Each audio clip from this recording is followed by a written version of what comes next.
പിതാവിൻ്റെയും പുത്രൻ്റെയും പരിശുദ്ധാത്മാവിൻ്റെയും നാമത്തിൽ ആമേൻ. എൻ്റെ പ്രിയപ്പെട്ട ഒരു ജനുവരി 17 ശനിയാഴ്ച, അമ്മേ പരിശുദ്ധ അമ്മേ, അമ്മേ പരിശുദ്ധമേ, ദൈവമാതാവേ, കൃപാസനത്തിലൂടെ ഞങ്ങൾക്കും ഞങ്ങളുടെ ദേശത്തിനും അമ്മ മധ്യസ്ഥം തേടി തന്ന എല്ലാ അനുഗ്രഹങ്ങൾക്കും കൃപകൾക്കും ഞങ്ങളിപ്പോൾ ഹൃദയം നിറഞ്ഞ നന്ദി പറയുന്നു.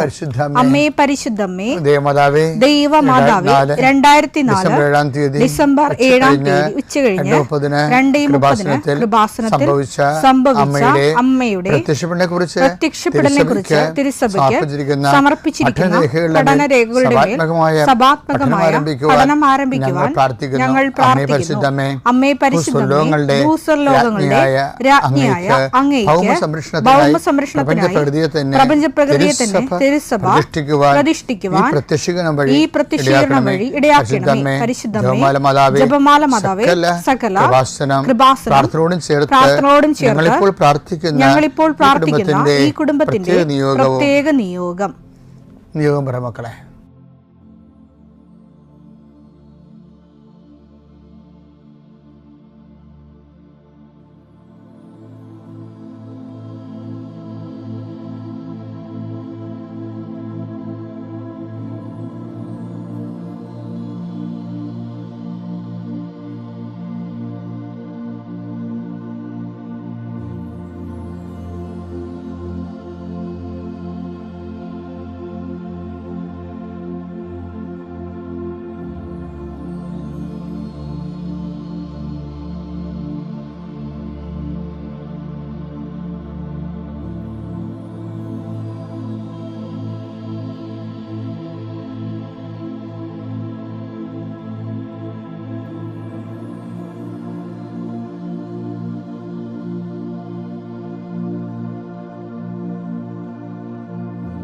അമ്മയുടെ പ്രത്യക്ഷീകരണത്തിന്റെ ഈ അനുഗ്രഹവേളയിൽ ഞങ്ങൾക്ക് സാധിച്ചു തരുവാൻ കനിയണമേ. ആമേൻ. വിശ്വാസ പ്രമാണം. സർവശക്തനായ പിതാവും ആകാശത്തിന്റെയും ഭൂമിയുടെയും സൃഷ്ടാവുമായ ദൈവത്തിൽ ഞാൻ വിശ്വസിക്കുന്നു. അവിടുത്തെ ഏകപുത്രനും ഞങ്ങളുടെ കർത്താവുമായ ഈശോ മിശിഹായിലും ഞാൻ വിശ്വസിക്കുന്നു. ഈ പുത്രൻ പരിശുദ്ധാത്മാവിനാൽ ഗർഭസ്ഥനായി കന്യകാമറിയത്തിൽ നിന്ന് പിറന്ന് പൊന്തിയോസ് പീലാത്തോസിന്റെ കാലത്ത് പീഡകൾ സഹിച്ച് കുരിശിൽ തറയ്ക്കപ്പെട്ട് മരിച്ച് അടക്കപ്പെട്ട് പാതാളങ്ങളിൽ ഇറങ്ങി മരിച്ചവരുടെ ഇടയിൽ നിന്ന് 3-ാം നാൾ ഉയർത്ത് സ്വർഗത്തിലേക്ക് എഴുന്നള്ളി സർവശക്തിയുള്ള പിതാവായ ദൈവത്തിന്റെ വലതുഭാഗത്തിരിക്കുന്നു. അവിടെ നിന്ന് ജീവിക്കുന്നവരെയും മരിച്ചവരെയും വിധിക്കുവാൻ വരുമെന്നും ഞാൻ വിശ്വസിക്കുന്നു. പരിശുദ്ധാത്മാവിലും ഞാൻ വിശ്വസിക്കുന്നു.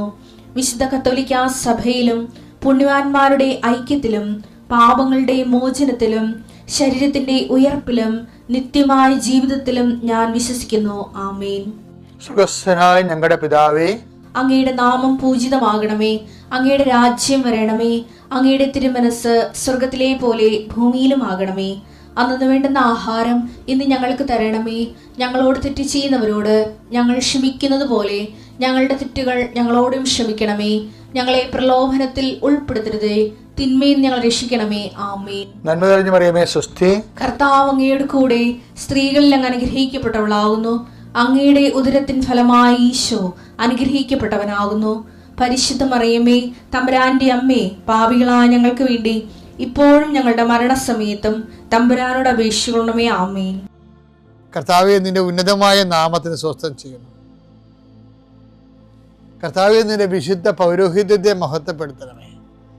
40 വർഷം അടിയൻ അങ്ങയുടെ തിരുസന്നിധിയിൽ അർപ്പിച്ച കൃപാന്റെ യുഗതിയാൽ കൃപാസ്ഥാനത്താരെ ജീവനോടെ പ്രത്യക്ഷപ്പെട്ട അമ്മയുടെ പരിശുദ്ധ അമ്മയുടെ മാധ്യസ്ഥത്തിൽ നടന്ന 10,000-കണക്കിന് ആരാധന ശക്തിയാൽ വർഷാവർഷം ഞങ്ങൾ നടത്തിയ ലക്ഷോപലക്ഷം മനുഷ്യർ പങ്കിട്ട് പ്രാർത്ഥിച്ച ജപമാല ശക്തിയുടെ അടിസ്ഥാനത്തിൽ അങ്ങയുടെ മക്കളുടെ കണ്ണുനീര് ഏറ്റെടുക്കണമേ. ഇന്നത്തെ ദിവസത്തിന് മുഴുവൻ വേദനകളെ, മുഴുവൻ ഭാരങ്ങളെ ഏറ്റെടുക്കണമേ എന്ന് പ്രാർത്ഥിക്കുന്നു. രോഗികളെ അങ്ങ് സുഖപ്പെടുത്തുന്ന കർത്താവേ, സുഖം പ്രാപിക്കാൻ നീ ആഗ്രഹിക്കുന്നു എന്ന് ചോദിച്ച കർത്താവേ, അങ്ങയ്ക്ക് മനസ്സുണ്ട് എന്നെ സുഖമാക്കാൻ കഴിയുമെന്ന് പറഞ്ഞ കുഷ്ഠരോഗിയുടെ കൂടെ ഞങ്ങൾ പ്രാർത്ഥിക്കുന്നു. എനിക്ക് മനസ്സുണ്ട്, നീ സൗഖ്യമുള്ളവനാവുകയെന്ന് നീ കുഷ്ഠരോഗിയോട് പറഞ്ഞു. വെള്ളമിളകുമ്പോൾ എന്നെ വെള്ളത്തിലേക്ക് എനിക്ക് ആരുമില്ലെന്ന് ബെത്സയിദയിലെ രോഗി പ്രാർത്ഥിക്കുമ്പോൾ ഞാൻ നിനക്കുണ്ടെന്ന് നീ മറുപടി പറഞ്ഞു. ഞങ്ങളുടെ രോഗങ്ങളാണ് അവൻ ഏറ്റെടുത്തത്, പാപങ്ങൾക്ക് വേണ്ടി അവൻ പരിഹാരം ചെയ്തു എന്നല്ല ചെയ്ത കർത്താവേ, നിന്റെ പേരാണ് ഞങ്ങളുടെ രക്ഷകൻ എന്നുള്ളത്. നിന്റെ രക്ഷയുടെ വലതുകരം ഈ പ്രാർത്ഥന കൂടുന്ന കുടുംബങ്ങളെ വെക്കണമേ എന്ന് പ്രാർത്ഥിക്കുന്നു. ഞാൻ രക്ഷയുടെ ആണിപ്രതാർന്ന അത്ഭുതകരം രോഗങ്ങളെ വെക്കണമേ എന്ന് പ്രാർത്ഥിക്കുന്നു. കർത്താവേ, അങ്ങയുടെ മക്കള് ഇന്ന് യാത്ര ചെയ്യുന്ന ഓരോ സ്ഥലങ്ങളും, അങ്ങയുടെ മക്കള് ഇന്ന് ഒപ്പിടുന്ന ഓരോ രേഖകളും, അങ്ങയുടെ മക്കള് ഇന്ന് കൈമാറുന്ന രേഖകള് എല്ലാം നീ ആശീർവദിക്കണേ കർത്താവേ. ഓരോരോ വിഷയങ്ങൾക്ക് വേണ്ടി അങ്ങയുടെ മക്കൾ വേദനിക്കുന്ന വേദനകള്, വ്യക്തികളുടെ ഭീഷണികള്, ഓരോരോ കാര്യങ്ങള്, ടൈം ബൗണ്ടായിട്ട് നടക്കേണ്ട കാര്യങ്ങള്, രോഗബാധിതരെ, ടെസ്റ്റിന് ഓരോ കാര്യങ്ങൾ കൊടുത്തിരിക്കുന്നവരെ, ബയോപ്സി കൊടുത്തിരിക്കുന്നവരെ, പ്രഗ്നൻ്റ് ആയിട്ടുള്ള ചേച്ചിമാരെ, ആശുപത്രിയിൽ പോകുന്നവരെ, മക്കൾ ആശുപത്രിയിൽ പോകുന്നവരെ, അവർക്കെല്ലാം ശുഭോദർക്കമായ മറുപടികളും റിസൾട്ടും കിട്ടാൻ, രോഗങ്ങളൊന്നുമില്ല, കുഞ്ഞും അമ്മയും സുഖമാണെന്ന് കേൾക്കാൻ കർത്താവേ, ഞങ്ങൾ അങ്ങയുടെ ദിവസം അങ്ങയുടെ നാമത്തിൽ കൊതിച്ച് പ്രാർത്ഥിക്കുന്നു. ദൈവത്തിൻ്റെ കരുണ പ്രസാദിക്കട്ടെ, ദൈവത്തിൻ്റെ കരുണ പ്രസരിക്കട്ടെ. ഉച്ചമുതൽ ഉള്ളംകാലം വരെ കർത്താവിൻ്റെ രക്തം പടരട്ടെ. എല്ലാ കോശങ്ങളിലും പേശികളിലും കർത്താവിൻ്റെ രക്തം പടരട്ടെ. ഇന്ന് കയറുന്ന ഓഫീസുകൾ, ഇന്ന് കയറുന്ന എഴുതുന്ന പരീക്ഷകൾ, ഇന്ന് വരുന്ന റിസൾട്ടുകൾ, ഇന്ന് വരുന്ന ഇമെയിലുകൾ, ഇന്ന് വരുന്ന മറുപടികളെല്ലാം കർത്താവ് നിനക്ക് തരുന്ന അനുഗ്രഹമായി മാറട്ടെ പ്രാർത്ഥിക്കുന്നു. ദൈവത്തിലെ നീ സഞ്ചരിക്കുന്ന വഴികൾ, നീ സഞ്ചരിക്കുന്ന വാഹനങ്ങൾ, നീ സംസാരിക്കുന്ന വ്യക്തികൾ, നിനക്ക് കിട്ടുന്ന ഉത്തരങ്ങൾ, നീ പ്രതീക്ഷിക്കുന്ന എല്ലാ നന്മകളും നിന്റെ ദൈവം നിനക്ക് പ്രദാനം ചെയ്യട്ടെ. നിത്യപിതാവും പുത്രനും പരിശുദ്ധാത്മാവും സർവ്വസ്വരും നീക്കും. ആമേൻ. എൻ്റെ പ്രിയപ്പെട്ടവരെ, കഴിഞ്ഞ ദിവസങ്ങളിൽ ഒരു അത്ഭുതം നടന്നേ. മിറക്കിൾ എന്നതിൽ ഞാൻ ഉദ്ദേശിക്കുന്നത് ഒരു വഴിനടത്തിൽ. അതായത് ഒരു മോള്, ഇപ്പോൾ എല്ലാ ദിവസവും ആൾക്കാരെ കാണുന്നുണ്ടല്ലോ, വ്യാഴാഴ്ചയും കാണത്തില്ല, ഞായറാഴ്ചയും കാണത്തില്ല, ബാക്കി എല്ലാ ദിവസവും കാണുന്നുണ്ട്. പക്ഷെ നിങ്ങൾ നേരത്തെ അച്ഛൻ ഉണ്ടോ എന്ന് ഉറപ്പ് വരുത്തണം. എനിക്ക് ചില സമയത്തേക്ക് എമർജൻസി ആയിട്ടൊക്കെ ചില സമയത്ത് ഞാൻ ആബ്സെൻ്റായി പോകും. എന്തെങ്കിലും ഭയങ്കര കൊടിയ ഉത്തരവാദിത്തം വരുമ്പോഴും അങ്ങനെ വരണത് കേട്ടോ, അല്ല ആവശ്യം ബോധപൂർവം കൽക്ക് ചെയ്യത്തില്ല. അപ്പോൾ എന്താ പ്രശ്നം വെച്ചാൽ, ഞാനൊരു ചിലരൊക്കെ നമുക്കിതിൽ വീഡിയോ ഇടുന്നുണ്ട്. ഞാൻ ആൾക്കാരുടെ സങ്കടങ്ങൾ മാതാവിൻ്റെ അടുത്ത് കൊണ്ടുപോയി വെച്ച് വിശ്വപ്രമാണം ചൊല്ലി, പിന്നെ അത് എൻ്റെ പ്രത്യേക പ്രാർത്ഥന ചൊല്ലിയൊക്കെ പ്രാർത്ഥിക്കാതല്ലേ. അപ്പോൾ ചില നിരീശ്വരന്മാരോ അല്ലെങ്കിൽ യുക്തിവാദികളോ അല്ലെങ്കിൽ വേറെ ഈ ക്രിസ്തീയ വിഭാഗത്തിൽപ്പെട്ട ആൾക്കാരൊക്കെ ഇത് കാണുമ്പോൾ വേറെ അവർക്ക് അവർ പറയുന്നത് തട്ടിപ്പാണ് പറ്റിപ്പാണെന്നൊക്കെ പറഞ്ഞ ഒരു വീഡിയോ ഇടും. ഞാനതൊന്നും ശ്രദ്ധിക്കത്തില്ല. കാരണം വെച്ചാൽ ഞാൻ എൻ്റെ ബോധ്യങ്ങളിൽ എല്ലാം എൻ്റെ ആയിരക്കണക്കിന് നാളുകളിലെ അനുഭവങ്ങൾ കൊണ്ടല്ലേ നമ്മൾ ഓരോ കാര്യങ്ങൾ ചെയ്യണം. അപ്പം ഞാനൊന്നും ശ്രദ്ധിക്കത്തില്ല. കാര്യം എനിക്ക് ജനങ്ങളുടെ കണ്ണുനീര് ഈ ഉടമ്പടിയൊക്കെ ഉണ്ടാകുന്നതിന് മുമ്പും ഞാൻ ജനങ്ങളുടെ കൂടെ തന്നെയായിരുന്നു. അവിടെ കണ്ണുനീരും അവിടെ വിഷയങ്ങൾ കേൾക്കുകയും, അപ്പം എൻ്റെ മനസ്സ് എപ്പോഴും അതിന് സമാധാനം ഉണ്ടാകണം, മനുഷ്യർക്ക് ആശ്വാസം ഉണ്ടാകണം. അത് ദൈവത്തിൽ തന്നെ വേണമെന്നാണ് എൻ്റെ നിർബന്ധം. അല്ലാതെ വേറെ ഒരു ആശ്വാസം അവർ പ്രാപിക്കണമെങ്കിൽ ദൈവത്തിലും തന്നെ വേണം. ദൈവത്തിൽ ഇതിനെല്ലാം ആശ്വാസം ഉണ്ട് എന്നുള്ള ബോധ്യം എനിക്ക് പണ്ട് മൂലം കിട്ടിയിട്ടുള്ളതാണത്. അതുകൊണ്ട് അപ്പം ഞാൻ ഈ വിഷയത്തിൽ കർത്താൻ ഇടപെടാൻ കഴിയും. അതുകൊണ്ട് ഞാൻ ചെയ്യുന്ന കാര്യങ്ങൾക്കൊന്നും എനിക്ക് യാതൊരുവിധ ആരും എന്നെ തടുക്കത്തില്ല. അത്രയും ആന്തരിക ബോധ്യത്തിലാണ് വിഷയം ചെയ്യുന്നത്. ഈ ദിവസങ്ങളിൽ സംഭവം ഉണ്ടായിട്ടാ, ഒരു മോള് അവളുടെ പിരിഞ്ഞുപോയ ഭർത്താവ്, അയാൾ വേറെ കല്യാണം കഴിച്ചു. ഇപ്പം ഭയങ്കര സങ്കടവും വേദനയുമാണ്. അത് കേസായി. ആ കേസ് അവൾക്ക് ജയിക്കണം. അതിന് അവൾ എൻ്റെ അടുത്ത് ഈ ഭർത്താവിൻ്റെ ഫോട്ടോയാണ് തരണത്. അപ്പം അത് ആ കുഞ്ഞിൻ്റെ സങ്കടം കണ്ട നമ്മുടെ ചങ്കലച്ച് പോകും.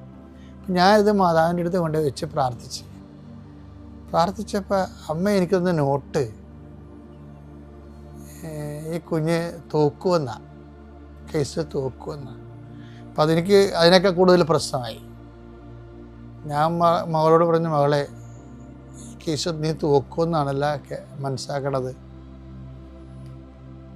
കാര്യം. എന്നിട്ട് ഞാൻ കാര്യം അമ്മ എൻ്റെ മനസ്സിൽ തോന്നിച്ച കാര്യം ഞാൻ അവളോട് ചോദിച്ചു. പറഞ്ഞേ, നീ വേറെ ചെറുക്കനുമായിട്ട് നിൽക്കുന്ന ഫോട്ടോ കോടതി പ്രസൻറ്റ് ചെയ്യുമെന്നാണ് കേൾക്കണമെന്ന് പറഞ്ഞു.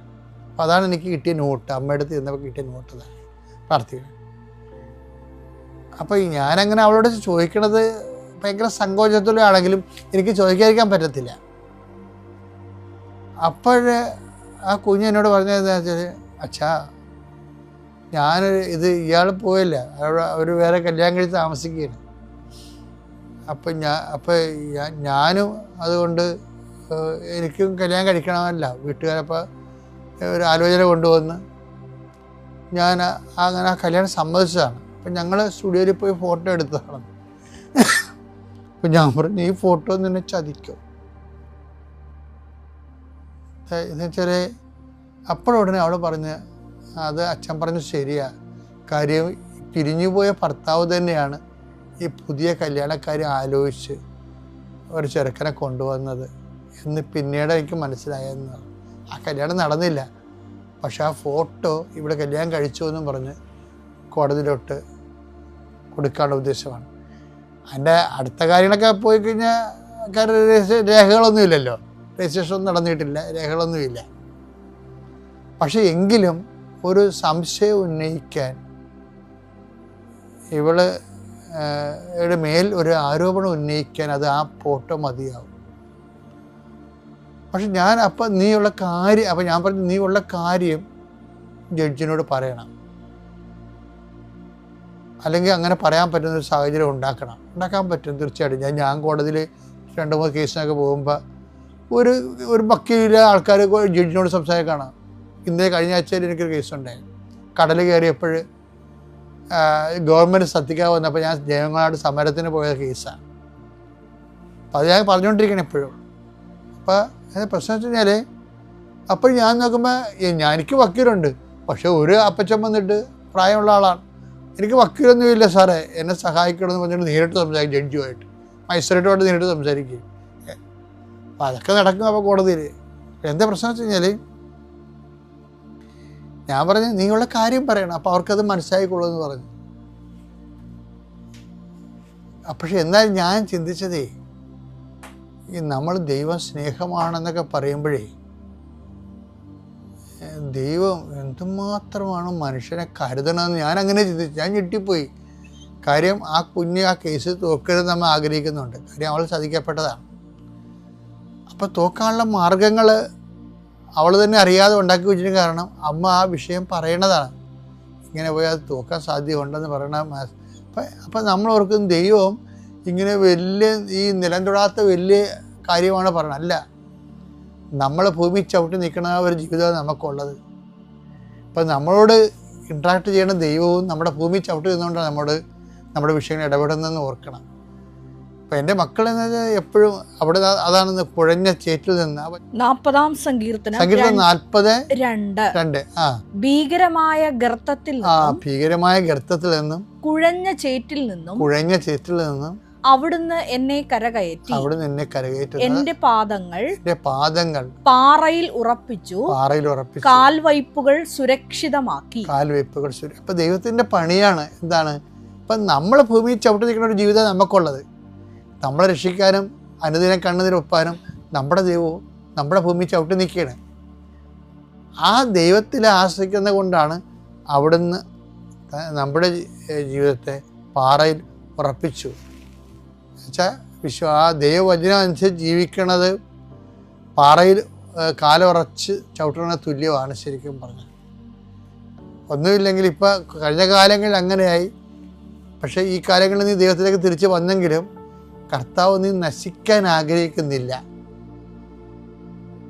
ദൈവത്തിൻ്റെ ഒരാളെ അതാണ് എൻ്റെ നിർമ്മലൻ അഴിഞ്ഞു പോകാൻ അനുവദിക്കത്തില്ലെന്നൊരു വചനമില്ലേ? സങ്കീർത്തനം 16:10. അവിടുന്ന് എന്നെ പാതാളത്തിൽ തള്ളുകയില്ല. അങ്ങയുടെ പരിശുദ്ധൻ ജീർണിക്കാൻ അനുവദിക്കുകയില്ല. അതാണ് ദൈവം. നമ്മൾ ദൈവത്തിന്റെ ആളായി കഴിഞ്ഞാൽ നമ്മൾ അഴിഞ്ഞു പോകാനാ തകരാനാ ദൈവം അനുവദിക്കത്തില്ല. 1 മണിക്കൂർ നേരത്തെ ദൈവത്തിന്റെ ആളാകാൻ നോക്കുക.